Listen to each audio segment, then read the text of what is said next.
If you're looking to bring your Confluence pages to life with professional, easy-to-make diagrams, then you're in the right place.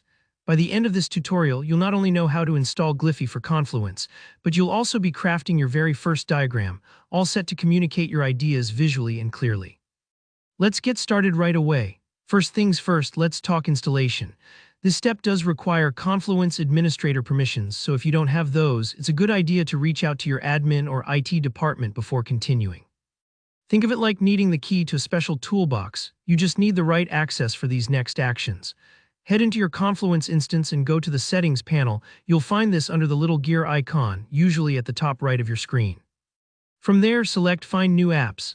This is essentially your Confluence app store where you can browse and add all sorts of handy tools. In the search bar, type Gliffy. Give it a moment.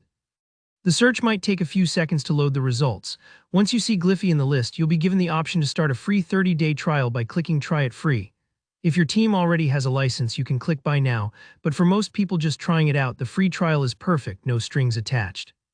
The next step is to pick which specific Confluence site should get Gliffy.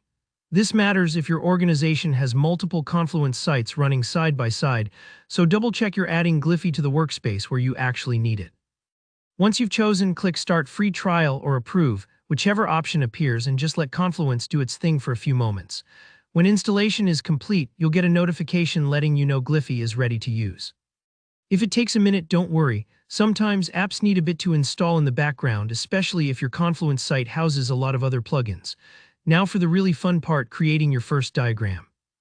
Open up any Confluence page you want or create a new one. Switch the page into edit mode just like you would if you were going to type or format text. Here you've got two ways to start Gliffy: the slash command or the insert menu. For the slash command, simply type Gliffy right onto your page. You'll notice a little menu pops up. Just select Gliffy diagram from there and you're set. If you prefer using the toolbar, click that big plus or insert icon at the top of your editing tools and select Gliffy diagram in the list. It's sort of like choosing an attachment for an email, easy and straightforward. This opens up the Gliffy Start screen where you'll find a library of templates, flowcharts, UML diagrams, mind maps, and more. If you have a specific project in mind, picking a template can speed things up and give you a helpful structure to work from. Beginners often like to start with something simple like a flowchart, but you can always just start from a blank canvas if you prefer total creative freedom. That's it, you're all set up and ready to start diagramming right inside Confluence. If you got stuck, or if a menu looked different from what you see on your screen, don't worry.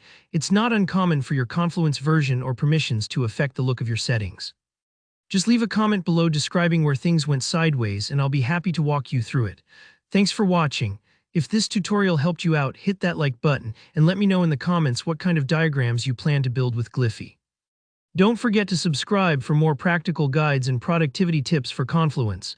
See you next time.